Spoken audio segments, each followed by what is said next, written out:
নমস্কাৰ বন্ধুসকল, কেনে আছে আপোনালোক? মোৰ চেনেলটোলৈ আকৌ এবাৰ আপোনালোকক স্বাগতম জনাইছোঁ। আজি আমি আলোচনা কৰিম এখন চহৰ, যিখন চহৰত সকলোৰে সপোন পূৰণ হয় বুলি কোৱা হয়। ভাৰতৰ ফাইনেন্সিয়েল কেপিটেল হয় এইখন চহৰ। তাত ভাল পৰিৱেশ আছে, ভাল মানুহ আছে, তাত সকলোতকৈ ধনী মানুহ আছে আৰু ৰাস্তাত পৰি থকা ভিক্ষাৰীও আছে। বন্ধুসকল, এইখন কোনো আন চহৰ নহয়, এইখনে হৈছে মানুহৰ সপোনৰ চহৰ, হলিউডৰ চহৰ, আমাৰ মুম্বাই। এটা সময় আছিল যেতিয়া মুম্বাই চহৰখন 7টা দ্বীপত ভাগ হৈ আছিল আৰু এইবোৰ ব্ৰিটিছ শাসনৰ অধীনত আছিল। 7টা দ্বীপক এখন চহৰলৈ পৰিৱৰ্তন হওঁতে লগভগ 1784 খ্ৰীষ্টাব্দৰ পৰা 1845 খ্ৰীষ্টাব্দলৈ মোটামুটি 60 বছৰ সময় লাগিছিল। কোৱা হয় যে মুম্বাইৰ এই নামটো সেইসকল লোকে দিছিল যিসকলে ইয়াত বহুত বছৰ আগৰ পৰাই বসবাস কৰি আছিল, আৰু কিছুমানে কয় যে এই নামটো পৰ্তুগালৰ পৰা আহিছে, কাৰণ পৰ্তুগালসকলে সেই সময়ত মুম্বাইখনক বম বাহিয়া বুলি কৈছিল, যাৰ অৰ্থ হৈছে এখন সুন্দৰ উপত্যকা। আৰু কিছুমান লোকে ইয়াকো কয় যে এই চহৰখনে মুম্বাই নামটো এইকাৰণে পাইছিল যে ইয়াত বসবাস কৰা প্ৰাচীন লোকসকলে ইয়াৰ প্ৰসিদ্ধ পূজা মুম্বা দেৱীৰ পূজা কৰিছিল, সেইকাৰণে এসময়ত এই চহৰখনৰ নাম মুম্বাই নামেৰে ৰখা হৈছিল। আৰু বন্ধুসকল, আপোনালোকে এই কথাটো জানেনে? মুম্বাইৰ ধাৰাবী নামৰ ঠাইডোখৰত এছিয়াৰ সকলোতকৈ ডাঙৰ ঝুগ্গী বস্তি আছে। ধাৰাবীত যদি আপুনি এটা ঘৰ বনাব যায়, ইয়াত কমচে কম আপোনাক এডোখৰ ঠাই ল'বলৈ, এটা ঘৰ বনাবলৈ বহুত এটা মোটা ধন আপুনি পৰিশোধ কৰিব লাগিব। তাৰ পাছতে আপুনি তাতে এটা ঘৰ বনাবৰ বাবে আপুনি ইলিজিবল হ'ব, মানে ঘৰ এটা বনাব পাৰিব। আপোনালোকে চাগে এই মুভিখন চাইছে, যিখনৰ নাম হৈছে স্লিম দ্য মিলেনিয়াৰ, যিখন মুভিও এই বস্তিখনতে শ্বুট কৰা হৈছে, মানে সেই বস্তিখনৰ নামেৰে বনোৱা হৈছে, আৰু এইখন ফিল্মে বহুত ডাঙৰ ডাঙৰ এৱাৰ্ডবোৰ ল'বলৈ সক্ষম হৈছে। বন্ধুসকল, ব্ৰিটিছ ৰাজশাসনৰ মুখ্যালয় হোৱাৰ বাবে মুম্বাই চহৰখনে আমাৰ ভাৰতৰ আন চহৰবোৰতকৈ কিছু আগতে উন্নতিৰ পথলৈ গতি কৰিছে। ইয়াৰ লগতে railway terminals, electric railways, public bus service সকলোতকৈ প্ৰথমতে মুম্বাইত স্থাপিত হৈছিল। ভাৰতৰ প্ৰথম 5 ষ্টাৰ হোটেল 1903 চনত ইয়াতে আৰম্ভ কৰা হৈছিল, আৰু ভাৰতৰ প্ৰথম এয়াৰপৰ্ট জুহু এয়াৰড্ৰম, যি 1928 চনত অ'পেনিং হৈছিল, আৰু লগতে ছত্ৰপতি শিৱাজী হাৱাই আড্ডা, পৃথিৱীৰ ভিতৰত 3 নম্বৰ স্থান পোৱা ভাৰতৰ সকলোতকৈ ভাল আন্তঃৰাষ্ট্ৰীয় হাৱাই আড্ডা এই চহৰখনতেই প্ৰতিষ্ঠা হৈছিল। বন্ধুসকল, মুম্বাই চহৰৰ প্ৰাণ হৈছে ডাম্পাৱালা, যি হৈছে মুম্বাই চহৰৰ সকলোবোৰ অফিচত খাদ্যৰ যোগান ধৰা লাঞ্চ বক্স ছিষ্টেম ডেলিভাৰী। ই এটা বহুত ডাঙৰ নেটৱৰ্ক হয় আৰু ইয়াক বহুত ধুনীয়াকৈ চলাই থকা হৈছে, আৰু এই ছিষ্টেমটোক কোনো ধৰণৰ অসুবিধাৰ সন্মুখীন হ'ব লগা নহয়, আৰু ইয়াক পৃথিৱীৰ ডাঙৰ ডাঙৰ আলোচনীত এটা বহুত ভাল নেটৱৰ্ক ছিষ্টেম বুলি ইতিমধ্যে উল্লেখ কৰা হৈছে। ভাৰতত নিজৰ গাড়ী ৰখা প্ৰথম ব্যক্তি টাটা সাম্ৰাজ্যৰ সংস্থাপক, মহান ব্যক্তিত্বৰ অধিকাৰী শ্ৰী জামছেদজী টাটা চন 1998 চনত তেওঁ এইখন চহৰতেই গাড়ী কিনিছিল, আৰু ভাৰতৰ গাড়ী কিনা প্ৰথমজন ব্যক্তি হ'বলৈ সক্ষম হৈছিল। বন্ধুসকল, মুম্বাইৰ সৈতে বহুতো ঐতিহাসিক সময় জড়িত হৈ আছে। তাৰ ভিতৰত ভাৰতৰ প্ৰথম ট্ৰেইন 16 এপ্ৰিল 1853 চনত মুম্বাইত চলিছিল। এই ট্ৰেইনখনত 14টা বগী আছিল আৰু আনুমানিক 400 যাত্ৰী বহিব পৰাৰ সুবিধা আছিল। আজিও ৰেল লাইনৰ বিষয়ত মুম্বাই সকলো চহৰতকৈ আগত আছে। ভাৰতৰ প্ৰথম ৰেলৱে ষ্টেচন মুম্বাইত স্থাপিত হৈছিল, যাৰ নাম হৈছে ছত্ৰপতি শিৱাজী টাৰ্মিনেল।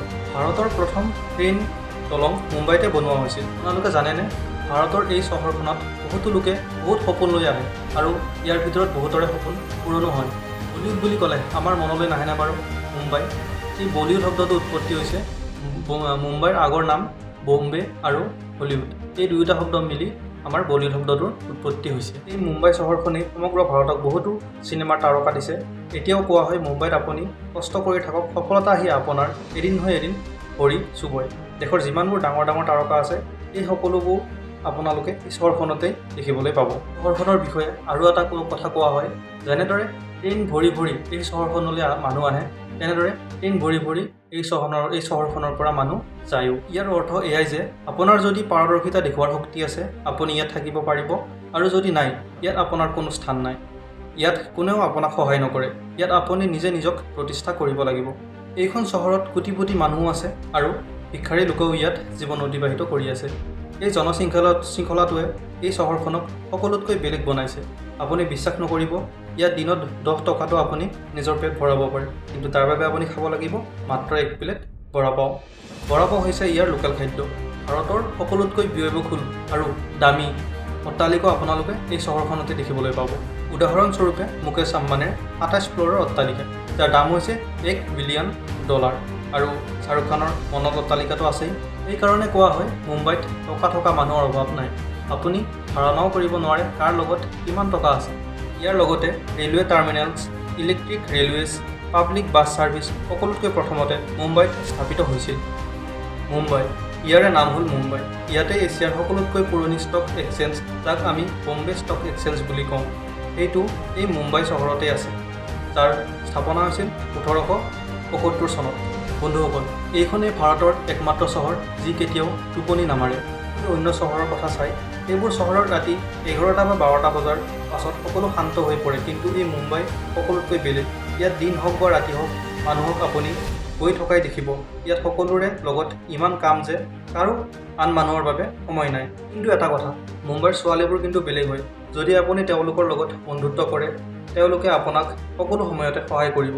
কোৱা হয় যে ইয়াৰ ছোৱালীবোৰ বহুত লয়েল হয়। অকল ছোৱালীবোৰেই নহয়, মুম্বাইৰ ল'ৰাও এই ক্ষেত্ৰত পিছ পৰি নাথাকে। ইহঁতক মুম্বাইৰ ষ্টুইট স্মাৰ্ট বুলি কয়। ইয়াৰ কলেজৰ ল'ৰা ছোৱালীবোৰৰ অলপ আপোনালোকে বেলেগ এটিটিউড দেখাব, আৰু জনাবতে এটিটিউডটো কিয় নেদেখাব। তেওঁলোকতো হয় মুম্বাইৰ। উত্তৰ মুম্বাইত অৱস্থিত সঞ্জয় গান্ধী ৰাষ্ট্ৰীয় উদ্যান এখন বহুত ডাঙৰ নেশ্যনেল পাৰ্ক, যিখন কেৱল জীৱ জন্তুৰ ঘৰে নহয়, ইয়াত জৈৱ বিজ্ঞানৰ ঠাই বুলিও কোৱা হয়। এইখন উদ্যানত আপুনি দেখিবলৈ পাব বাঘ, হৰিণ ইত্যাদি। ইয়াতে আপুনি জীৱ জন্তু, গছ গছনি আদি চোৱাৰ লগতে ইয়াত আপুনি কানহেৰি গুফাবোৰো চাই যাব পাৰে, যিবোৰৰ বয়স হৈছে আনুমানিক ধৰা হয় ২৪০০ বছৰ পুৰণি। এতিয়া আপোনাক দেখাম সেইবোৰ ঠাই যিবোৰ ঠাই আপুনি মুম্বাইত ঘূৰিবলৈ আহিলে চাই যাব পাৰে। এইবোৰ বহুত ফেমাছ ঠাই হয়, সকলোবোৰ আপোনাক এখন এখনকৈ দেখাম। কিন্তু এটা কথা, ইয়াত ঘূৰিবলৈ আপোনালোকৰ ইমান টকা খৰচ নহয়। আহকচোন জানো ইয়াৰ প্ৰথমখন জনপ্ৰিয় ঠাই, যিখনৰ নাম হৈছে জুহু চৌপাটি। বন্ধুসকল, এনেওতো মুম্বাইত বহুতো সমুদ্ৰ তট আছে, কিন্তু জুহুত অৱস্থিত এই জুহু চৌপাটি, এইখনত গ'লে আপোনাৰ যাত্ৰা এক স্মৰণীয় যাত্ৰা হৈ ৰ'ব। ইয়াত আপুনি পৰিয়ালৰ লগত গৈ ঘণ্টা ঘণ্টা ধৰি সময় অতিবাহিত কৰিব পাৰে। খোৱা লোৱাৰ পচন্দ কৰা লোকসকলে ইয়াত বহুতো খাদ্যৰ জুতি ল'ব পাৰে। উদাহৰণস্বৰূপে পানীপুৰি, ভেলপুৰি, বৰাপাও, আৰু ইয়াত মুম্বাইৰ পাৰম্পৰিক ব্যঞ্জনৰ জুতি ল'ব পাৰে। চিনেমা জগতৰ বহুতো তাৰকা এই জুহু চৌপাটি উপত্যকাটোৰ ওচৰতে থাকে, আৰু তেওঁলোকক আপোনালোকে তাতে ঘূৰিবলৈ গ'লে তেওঁলোকে তাতে ঘূৰি থকা আপোনালোকে দেখিবলৈ পাব পাৰে। দ্বিতীয়খন ঠাই হৈছে the gateway of India. Gateway of ইণ্ডিয়াক মুম্বাইৰ প্ৰাণ বুলি কোৱা হয়। এইখন একফালৰ পৰা মুম্বাইৰ প্ৰৱেশ দুৱাৰো হয়। লগতে ইয়াত আপোনালোকে সমুদ্ৰতট ঘূৰিবৰ বাবে ব'টৰ সুবিধা পাব, আৰু লগতে ফেৰীত ঘূৰাৰো আনন্দ ল'ব পাৰে। তৃতীয়খন জনপ্ৰিয় ঠাই হৈছে মেৰিন ড্ৰাইভ। মেৰিন ড্ৰাইভক মুম্বাইৰ সকলোতকৈ সুন্দৰ ঠাই বুলি কোৱা হয়। গেটৱে অফ ইণ্ডিয়াৰ পৰা কিছু দূৰত অৱস্থিত এই ঠাইখনক এখন ৰোমান্টিক ঠাই বুলি মান্য দিয়া হৈছে। কোনোবা ৰাণীয়ে গলত পিন্ধা হাৰৰ দৰে এই ঠাইখনক দেখিবলৈ হয়, আৰু দেখিবলৈ বহুত সুন্দৰ হয়। যিসকল মানুহে মুম্বাইত ঘূৰিবলৈ যায়, এই ঠাইখনক নোচোৱাকৈ কেতিয়াও উভতি নাহে। ইয়াৰ লগতে জড়িত হৈ আছে ৩.৫ কিলোমিটাৰ দীঘল এটা পথ। মুম্বাইৰ মানুহ যে কেতিয়াও টোপনি নাযায়, মেৰিন ড্ৰাইভ তাৰেই সাক্ষী হৈ আছে। নেক্সট জনপ্ৰিয় ঠাইখন হৈছে ছত্ৰপতি শিৱাজী টাৰ্মিনেল। ছত্ৰপতি শিৱাজী ৰেলৱে ষ্টেচনটো এটা বহুত সুন্দৰ অট্টালিকাৰ দৰে দেখি। ইয়াক আগতে ভিক্টৰিয়া টাৰ্মিনেল বুলি কোৱা হৈছিল। চন ১৯৯৬ চনত ইয়াক সলাই ছত্ৰপতি শিৱাজী নাম ৰখা হয়। আৰু এখন জনপ্ৰিয় ঠাই হৈছে হেংগিং গাৰ্ডেন। মুম্বাইত এনেকুৱা বহুতো ঠাই আছে যিবোৰ ঠাইত কেৱল বিদেশী পৰ্যটকে আহে তেনে নহয়, সেইবোৰত থলুৱা লোকেও পিকনিক খাব আহে। তাৰ ভিতৰত হেংগিং গাৰ্ডেন এখন অন্যতম। এইখন গাৰ্ডেনক ফিৰোজ শ্বাহ মেহতা গাৰ্ডেন বুলিও কোৱা হয়। এইখন ঠাই ৱাকিং কৰিব আৰু সৰু ল'ৰা ছোৱালীৰ খেল খেলিবলৈ বাবে বহুত ধুনীয়া ঠাই।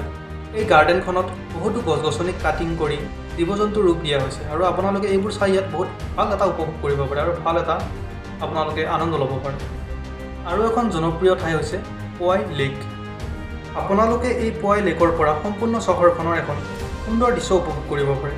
এইখন এখন এনেকুৱা কৃত্ৰিম বিল হয় যে মুম্বাইৰ হাই হোলীৰ পৰিৱেশৰ মাজতো ই একেবাৰে শান্ত হৈ থাকে। ইয়াত আপোনালোকে ঘৰিয়াল, বনৰীয়া হাঁহ আৰু বুলবুলি চৰাই দেখিবলৈ পাব। আৰু আনখন জনপ্ৰিয় ঠাই হৈছে দ্য ফিল্ম চিটি। আপুনি যদি টিভি চিৰিয়েল আৰু ফিল্মৰ শ্বুটিং চাবৰ বাবে আগ্ৰহী, তেনেহ'লে আপুনি ইয়ালৈ আহিব পাৰে। আপোনাৰ যদি ভাগ্য ভালে থাকে, তেতিয়া আপুনি আপোনাৰ মন পচন্দৰ হিৰোজনকো ইয়াত চাই যাব পাৰে, কাৰণ সকলোবোৰতো কামৰ বাবে ইয়ালৈ অহা যোৱা কৰিয়ে থাকে। আজিৰ ভিডিঅ'টোৰ শেষৰখন জনপ্ৰিয় ঠাই হৈছে হাজি আলী দৰগাহ। বলক আপোনালোকে ইয়াৰ কেইটামান দৃশ্য চাওক, আৰু এই ভিডিঅ'টোৰ পৰা আপোনালোকৰ পৰা বিদায় লৈছোঁ। Thank U.